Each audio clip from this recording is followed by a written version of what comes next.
નગરપાલિકાની ચૂંટણી સંદર્ભે ઉપલેટાના સામાજિક આગેવાન એવા અનીસ ઉસ્માન ચણાએ અપક્ષ ઉમેદવારી નોંધાવી। રાજકોટ જિલ્લાના ઉપલેટામાં નગરપાલિકાની ચૂંટણીનો મામલો। ઉપલેટા નગરપાલિકા ચૂંટણી માટે ફોર્મ ભરવામાં આવ્યું। ઉપલેટા મામલતદાર કચેરી ખાતે ફોર્મ સ્વીકારવાની કામગીરી કરવામાં આવી। જણાવી દઉં કે ઉપલેટાના સામાજિક આગેવાન એવા અનીસ ઉસ્માન ચણાએ અપક્ષ ઉમેદવારી નોંધાવી છે। વોર્ડ નંબર 4 માંથી ઉમેદવારી નોંધાવવા મામલતદાર સમક્ષ અપક્ષમાંથી ફોર્મ રજૂ કર્યું। દરેક સમાજ સાથે સંકળાયેલા અને 108ની ગુણ કામ કરતા વિઠ્ઠલ તરીકે ઓળખાય છે। હું હનીફ કાદર કોડી ઉપલેટા શહેરના વોર્ડ નંબર 4 માં આજે અનીસ ઉસ્માન ચણા એટલે કે લોકો એને વિઠ્ઠલ તરીકે ઓળખે છે। અને બીજી રીતે જો જોવા જઈએ તો વર્ષોથી દરેક સમાજના પોતે કામ કરે છે એટલે તેને વોર્ડ નંબર 4 પસંદ કર્યું છે।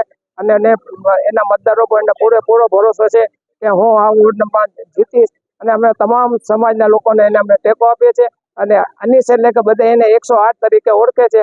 અને અમે પણ બધા મતદારોને અપીલ કરીએ છીએ અને અલ્લાહ પાસે પણ પ્રાર્થના કરીએ છીએ કે અલ્લાહ એને કામયાબી કરે। અને કામયાબ થયા પછી એને અમારા તરફથી પણ એને અપીલ છે કે ભાઈ કોઈ પણ વ્યક્તિ કામ કરવા આવે તો કોઈને પણ ના પાડવું નહીં અને શાંતિ મગજથી સાથે જવું ને બધા કાર્યો પૂરા કરો। એમાં મોટા કોઈ કામ આવતા જ નથી।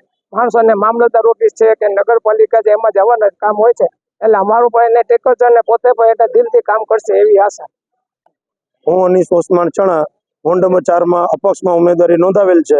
મારા મતદાર વિસ્તાર ઉપર મને પૂરો અનુભવ છે કે ખોબે ખોબે મત મને આપશે એવી મારી લાગણી છે। મારા કામ ઉપર મને મત મળવાના છે। મારા મતદારો પર મને પૂરેપૂરો ભરોસો છે।